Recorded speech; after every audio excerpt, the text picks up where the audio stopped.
G'day guys and welcome back to Southern Cross Tech. First thing I'd like to say, I know it's been a while, but today I'm going to show you what I've been doing with all my time.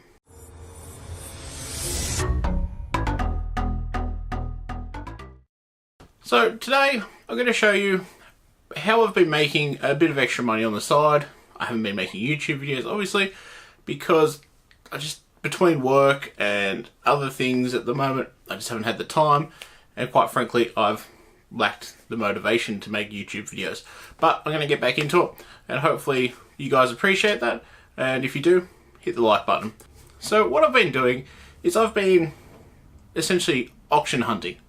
You guys have seen the show, except I do mine online. I don't do eBay and those sort of sites. I do the commercial auction companies. So in Australia we have a couple of really large auction companies who do things like foreclosure auctions, liquidation auctions, they also do damaged goods, insurance auctions, and so forth. So mainly I've been buying things from the electronic appliance end of the market because that's what I know, that's what I like, and it's easy to sell, and it doesn't take up a lot of room if you keep to the smaller items. So what I've been doing is every now and then they'll have, say, an insurance auction, and what happens is these big brand retailers, so in Australia we have places like Harvey Norman and JB Hi-Fi. In the US you might have like your Best Buys and your Walmarts and those sort of people. When they have freight that goes missing, they claim it on their insurance. And if that freight turns up, say, 2 weeks, 3 weeks, a month later, and the insurance has already been claimed, that gets sent back because they've claimed their value back and it gets auctioned off. Because essentially if, say, whoever it is, JBL, say there's no returns, then it goes to auction. So what they do is they send them to these companies. The company that I have been using for a lot of these auctions is called Lloyd's Auctions in Australia. And they're really good for some things, but I find that they don't necessarily always give you the best description of the item. So, for example, I've had items that will come from a water damaged auction. And what might have happened is during shipping, the pallet might have got left outside in the rain and a couple of the boxes might have got wet. And when you see cardboard boxes that get wet, they tend to get this rippling effect to them and they don't look very appealing. But 99.9% of the time, the items inside are perfectly fine. But because they're commercially not viable, they claim them on insurance and they send them off to auction. So that's where I've been cashing in. So today I'm going to show you a couple of the items that I've picked up recently. I tend to try and get rid of them as quick as possible because you want to get your money back. You don't want to hold on to these items. But I've got a couple that have come in the last couple of weeks. I've had to do a couple of things. One of them needed a slight repair, which I'll tell you about when we get to that item. So here we go. I'm going to show you a couple of the items that I've had, what I paid for them, and what I'm going to be selling them for. So let's jump into that now. Okay, so here's the first item off the bat. The Samsung Galaxy J5. Now, this wasn't an insurance auction. This was actually a Commonwealth Games, because we had the Commonwealth Games in Australia in early 2018, and afterwards all the admin staff, all the volunteers, and everybody that were involved in making that Commonwealth Games essentially successful and come through, all had laptops and tablets and phones that were all provided by the government or the games agency or whoever was purchasing them. After the games, they had some massive auctions clearing everything from entire console display units with flat screen TVs to literally buckets of chain and padlocks, and anything that was used in the games or the games village was all auctioned off. I think they had about 24 or 25 different auctions, all containing about 500 or 600 items. So there was quite a lot of stuff that they sold off. And they had maybe 400 or 500 of these Samsung Galaxy J5s that they sold off. They also had some ZTE blades, some Samsung Galaxy Tab A's, the 10-inch and the 8-inch, and laptops and so forth. There was lots of stuff that got sold. Quite a lot of it was sold really close to retail levels, which just simply wasn't viable. But I did manage to pick up 5 of these Samsung Galaxy J5s. And they're all brand new in plastic. In box, complete with chargers. I got these for about $80 each. They were retailing on eBay at the time for $2.39 in Australia, $2.39, or you could buy them at the big retailers for about $2.49. So I picked them up for about $8 each, and I sold the first 4 within a week of the receiving them for $150 each. So I essentially turned my layout of $400 into $600, and I've still got one left over. So I'm $200 in front within a week.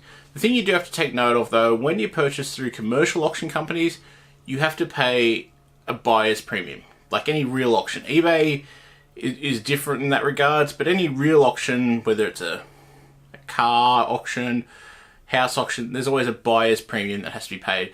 And they will stipulate whether it's 10%, 15%, 20%, but it's usually stipulated on the auction site. So when you're putting in your higher bid, so say you're putting a higher bid of $100, you might have to pay a 20% buyer's premium on top of that. So it's going to cost you $120. So that's one thing to take note of. Also, you've got to allow for shipping unless you're in the area of where the auction is and you can pick it up.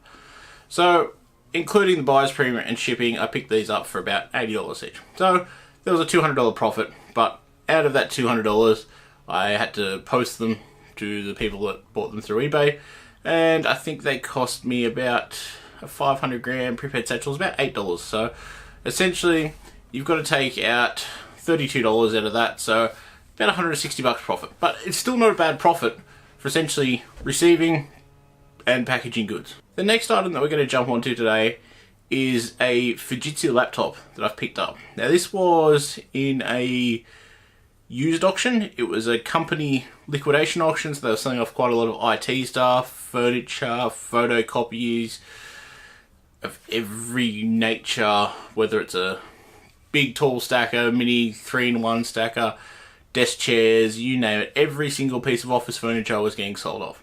And they had a few laptops and other bits and pieces, and I picked up a Fujitsu Lifebook for about $240, $249, including all the premiums and shipping and stuff like that.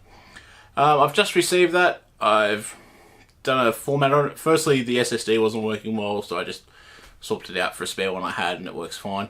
So I've put Windows on it, and it's refreshed, and I've only listed that yesterday for, I think I've listed it for $349. So I'm not going to make a huge profit on it, but it's not a high-end laptop. It's an i5 6100, 8GB RAM. It's got a 256GB SSD in it. So it's not a bad laptop. It's good for school use or anyone that wants a cheap laptop. And hopefully I can get rid of that within the next week or so and make myself $100 profit. So also recently in an appliance auction, which was part of an insurance lot or a lot of ex-demonstrator stuff as well that gets sold off, I bought a HP Spectre X360 in the rose gold variant, which I'll show you in a second. I also bought a Lenovo Yoga Book 310, which is the low end one. It's the convertible, flips over into a tablet. You use it like that. I bought one of those. I bought a Prion gaming system. I bought a LG RoboKing robotic vacuum, brand new in box, ex-demonstrator model. So for the Prion gaming desktop, which ended up being a AMD A8 6600K with 8GB RAM, 3TB hard drive, 600-watt power supply, everything perfectly working out of the box, I paid $14 for it. So what I've done to that Prion gaming Prion gaming desktop, it's a small form factor. So what I've done is, it was Father's Day last month in Australia, just after I picked it up actually, sorry. And for Father's Day, I decided to give it to my dad. But firstly, I wanted to upgrade a few things in it to make sure it's going to last in the length. Because he was currently using my desktop, which I built in 2011, so it's currently a 7-year-old desktop, so I thought it was time for a bit of an upgrade for him. So what I did was I put a small form factor GTX 1060 3GB graphics card in there. I also threw in a 500GB SSD from Western Digital, and I changed the power supply from the dodgy Cobalt brand or whatever it was I've never heard of before, which was making a little bit of noise. I threw in a Cooler Master 550 watt power supply, and I think all up it owed me about $300. But it's Dad, he does a lot of things for me, so I thought I would take care of him, give him a new computer, install Windows. Then I went through the process of migrating all his data from his old computer over for him and set it up ready for him to go, and he's quite happy with that now, so he's loving it. And yeah, it's family, that's what you do for family. So I didn't make any money on that, but out of that deal, the LG Robo King vacuum, which was brand new in box, which I looked up, Harvey Norman in Australia was selling that for $900. I bought that for $200, brand new in the box.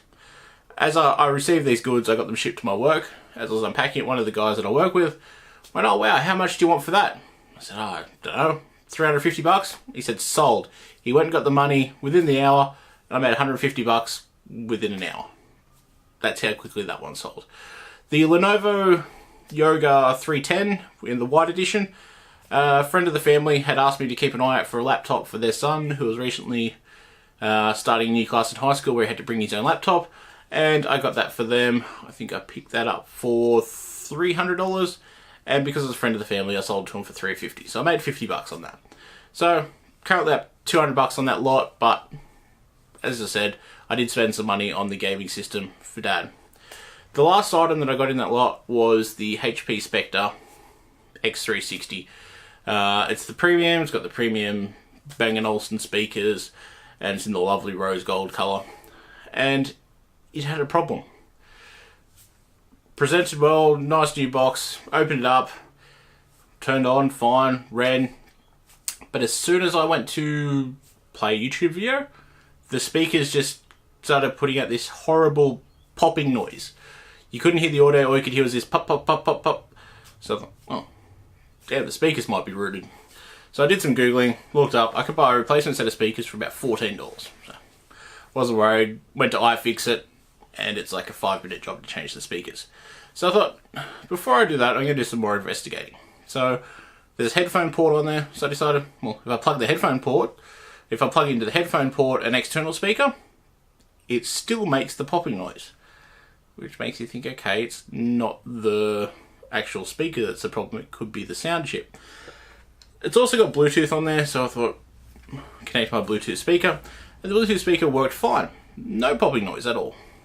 Okay, this is strange. So did some more hunting around, and there was quite a few cases of forums where people had this same problem. And one of the guys on the forum said that he reported it to HP, and HP sent out a technician who then proceeded to fix the problem for him. So I thought, why not? I'll take a stab, I'll give HP a call. So I rang HP, they made me go through all the usual testing rigmarole, try and install new drivers, do hardware testing in the BIOS, everything like that. So after about 2.5 hours worth of back and forth with HP, they said, okay, we'll send a technician out to come and have a look at it. Fine, okay, no worries. So 2 days later, I get a phone call from the technician, said, hi, is it fine to come around and have a look at your laptop? Yeah, no worries, come round. He came round, pretty much said the same thing. It's the onboard sound chip that's the problem. We can't actually replace the sound chip, but what we'll do is we'll replace the entire motherboard, which has soldered on CPU, memory, everything is soldered on except for pretty much the SSD, which is the only part that's removable, and the Wi-Fi card. The only two parts that you can actually remove off the motherboard. So he ordered me a new motherboard. Took about a week. So about a week passes, he rings me up, says, got a new motherboard for you. He comes around, fits the new motherboard, fits it all up, reinstalls Windows, everything's working well. He goes, yep, done. I said, okay, is that going to cost me anything? You know, it's a 2-year-old laptop, I didn't expect it to be under warranty. He goes, no, well, it's actually a fault with our product. So as a part of our warranty, if it's a fault with our product, we're happy to replace it for you at no cost. Wow. That's a really big plus for HP. I didn't know they offered a service like that. I've heard of people like Dell offering that, and obviously Apple with a service like that. But actually HP, well done for that one. So it's all ready. It got fixed last week, so it's all ready. I've cleaned it up. I've got a friend of the family who's interested in it. They're going to come around and have a look. If they don't want it, I'm going to throw it up on eBay for probably around $750, $800. So they're currently selling on there for around $900. So I want to make it a little bit cheaper. I want to sell it quickly. It cost me $450. I haven't had to spend a cent on it because HP came and fixed it, and it's all running well. So $450. If I can sell it for around $700, I can make myself, you know, nice $250 profit there. Which essentially, I'll come out about $100 in front after the money I did spend upgrading that computer and then giving it to Dad. But it's a profit. So this is what I've been doing for the last 6-7 months now. I've bought everything from Dyson stick vacuums to pictures of Carlos Santana to you name it. If there's something there that I can get for a good price and I think I can make money on it, I'll have a go at it. Laptops don't tend to sell as well as gaming desktops. I've had probably 4 gaming desktops now that I've got through the auctions, and you buy them, clean them up, put a new graphics card in there. So I'll put in, say, something like a 1050 Ti and take out this GTX 750, and I can sell that for about $800. And it cost me $400. It cost me $100 for the computer, cost me $200 for the graphics card, plus shipping in that, so $400 cost, and I can make $300 on a gaming tower, and I can sell them within days, nearly hours. The amount of people that are chasing gaming towers setups at the moment is incredible. So there you go, guys.